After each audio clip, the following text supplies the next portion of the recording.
Oui, les amis, c'est Fabien Kimenko de Cannes dans les Alpes-Maritimes. Alors aujourd'hui, je vais parler du transit de Mercure en Poisson, qui est assez particulier, puisqu'il commence le 3 février, et Mercure sortira donc du Poisson le 4 mars.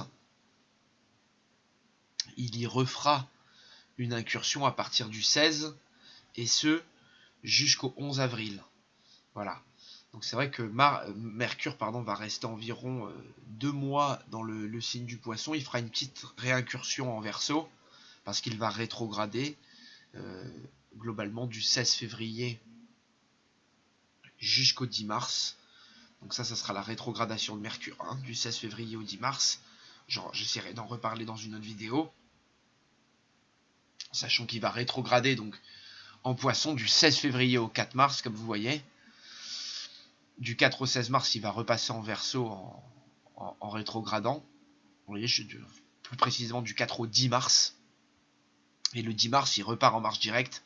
Et donc du 10 au 16 mars, il est dans les derniers degrés du Verseau. Et du 16 mars au 11 avril, il repart en marche directe en Poisson.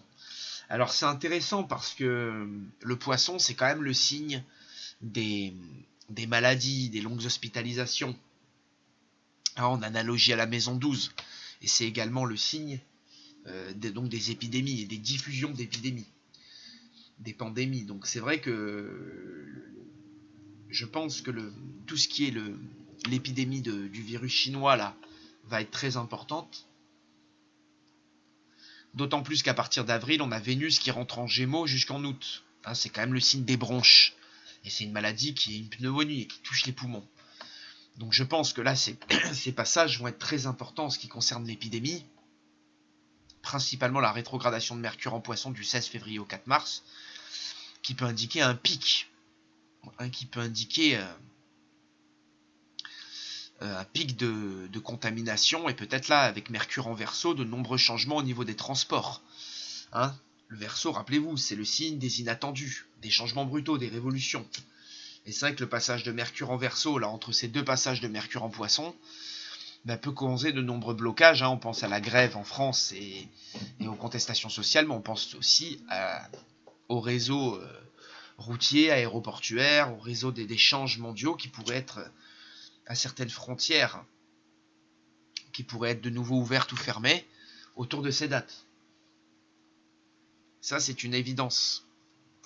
Hein. D'autant plus que Mercure est en exil en Poisson. C'est un signe qui n'est pas forcément positif pour la planète Mercure, qui se trouve en domicile en Vierge et en Gémeaux. Et en Poisson, Mercure, il a du mal des fois à être clair, à s'organiser. Hein. Mercure, c'est la planète des pensées, des gestes, des mouvements, de la communication. Et c'est vrai que dans ce signe du Poisson, Mercure est très confuse et très nébuleuse. Donc attendons-nous, excusez-moi, en plus déjà d'un virus et d'une situation qui est déjà assez confuse, assez nébuleuse, attendons-nous de nouveau à des imbroglios venant de la part de l'État, venant de la part du gouvernement. Hein, on n'aura peut-être pas encore toute la clarté faite sur cette affaire, sachant qu'on a vu le virus, il y a beaucoup de mystères. On ne sait pas encore la période d'incubation, on ne sait pas vraiment à quel point il est contagieux, on n'a pas vraiment de données si concrètes et si importantes que cela. Donc tout ça, on voit qu'avec Mercure en Poisson, on peut rester nébuleux. Alors il pourrait y avoir justement durant cette incursion de Mercure en Verseau, des trouvailles. Là, du 4 au 16 mars, il va peut-être y avoir des découvertes qui vont être faites. On le souhaite. Peut-être que les scientifiques vont commencer à mettre au point, peut-être pas un vaccin, mais à mettre au point peut-être des données plus importantes. On va dire pas mettre au point des données, mais à révéler des données, à découvrir des données sur ce virus qui, pour l'instant, comme je le dis, hein, est très nébuleux. On ne sait pas quand est-ce qu'il va muter, on ne sait pas. Alors c'est vrai que là, à ce moment-là aussi, ça peut indiquer une mutation. Parce que je l'ai dit, hein, mars, c'est la période où Jupiter va repasser sur le départ de la maladie, là, en termes de transit. Là où il y avait la quadruple conjonction, la Saturne, Pluton, Soleil, Mercure du 12 janvier. Et c'est vrai qu'au même moment, on voit, il y a le passage de Mercure en Verseau, avec, le repassage là, du 16 mars au 11 avril de Mercure en Poisson, et qui peut indiquer là une épidémie qui qui se propage, hein, là, donc du 4 au 16 mars, et globalement, même du début mars jusqu'au début avril, vous voyez. Donc là, effectivement, le mois de mars pourrait indiquer là beaucoup de conflits par rapport à l'épidémie. Alors, sur un plan plus individuel, Mercure, c'est la planète des pensées, hein, c'est la planète de tous nos gestes, de nos mouvements, de ce qui se passe à notre esprit. Donc c'est vrai qu'avec le poisson, c'est le moment... Mercure en poisson peut nous causer beaucoup de rêveries, hein, beaucoup d'imagination. Il faut faire attention parce que, comme je l'ai dit, c'est pas une position très facile pour Mercure, et c'est une position qui peut laisser place à beaucoup d'imbroglio, hein, à pas forcément de réalisme. Hein, on n'est pas dans la réalité avec ça. Donc attention, on voit qu'on peut vraiment s'emballer, on peut dire des bêtises. Comme moi, j'ai tendance à un peu m'enflammer pour ce coronavirus, mais je vois qu'il y a beaucoup de gens aussi qui ont tendance à dire « Ouais, mais la grippe fait 10 000 morts par an, c'est pas très grave, et il pourrait y avoir une épidémie, sachant que peut-être une période d'incubation assez longue, beaucoup de personnes pourraient se réveiller dans 3-4 semaines avec la souche du virus en eux. » Et ça, on risque de l'apprendre justement, vous allez voir, là, du 4 au 16 mars, il va y avoir justement des grosses difficultés par rapport à ça, je suis quasiment convaincu. Voilà. Donc, sur un plan plus individuel, il faudra regarder quelle maison va transiter Mercure. Cette maison va être très importante. Hein, elle va vous permettre de terminer sûrement quelque chose qui a été commencé dans cette maison, ou de mieux concevoir ce qui est dans cette maison. Vous voyez, si par exemple c'est en maison 7, c'est certain que beaucoup de choses risquent de passer dans le domaine sentimental, dans le domaine relationnel, dans le domaine des amours. Si c'est dans votre maison 1, il se peut que vous revoyiez beaucoup de choses par rapport à vos plans personnels, à des objectifs que vous aviez auparavant, justement du transit. Et il se peut qu'entre justement ce début février et ce début avril, beaucoup de choses soient revues pour vous dans vos pensées. Voilà, alors attention, parce que Mercure en poisson, comme je l'ai dit, hein, il peut causer pas mal d'imbroglio, pas mal de déceptions, pas mal de désillusions. Beaucoup de gens peuvent être ou soit en grosse déprime, ou soit en surexcès d'idéalisme, ce qui n'est pas forcément toujours bon pour la clarté d'esprit. Alors dans les bons aspects, Mercure en poisson, il va nous aider, hein, sur le plan artistique, à concevoir, à vraiment à innover, mais dans le domaine artistique, hein, donc à diffuser aussi, hein. Tous ceux qui communiquent, tous les communicants peuvent diffuser, hein, d'où le risque de diffusion de la maladie également. Donc ça, c'est vrai que c'est très très bon. C'est un bon moment pour justement diffuser vos messages, diffuser vos idées, vos pensées, vos mots, votre romantisme avec Mercure en poisson. Et ça, c'est évident que c'est un passage qui va être très important pour les poissons, hein. C'est un passage qui va faire beaucoup changer d'avis et beaucoup changer le mental des personnes qui sont nées sous le signe des poissons. Tout comme celles qui sont des derniers degrés du signe du Verseau et qui vont subir là cette rétrogradation du 4 au 16. Enfin, du moins, ce dernier passage de Mercure du 4 au 16 de l'année pour eux. Vu que je crois que c'est le dernier passage annuel, sachant que... Exactement. Voilà, Mercure ne reviendra que dans ses signes qu'en 2021. Donc ça c'est dit. Donc c'est vrai que les poissons, ça va être à double tranchant. Hein, certains risquent de revoir beaucoup de choses dans leurs pensées. Hein, il se peut que beaucoup de choses se passent au niveau amical, intellectuel. C'est un très bon moment pour écrire, pour concevoir. Tout ça, c'est très très important. Hein. Du moins, c'est un bon moment pour ces signes. Et c'est vrai que ces signes le signe des poissons sera beaucoup plus que d'autres concernés. Alors, tous les signes d'eau seront positivement impactés et concernés par ce transit. Hein, notamment donc les deux signes d'eau, hein, les deux autres signes d'eau, les cancers et les poissons. Les cancers et les scorpions. Alors notamment les bons signes aussi de terre seront impactés par... deux signes de terre seront positivement impactés par ce transit. Et ce seront les taureaux et les capricornes.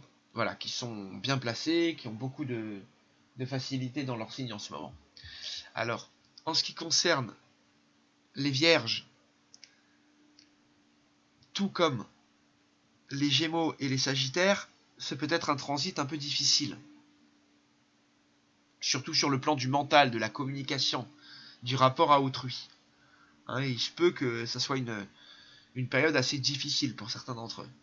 Voilà, je vous donnerai les décans concernés à la fin de cette vidéo. Alors, notamment, C'est vrai qu'on peut penser aussi à deux autres signes qui peuvent être un peu lésés par ce passage de Mercure en Poisson.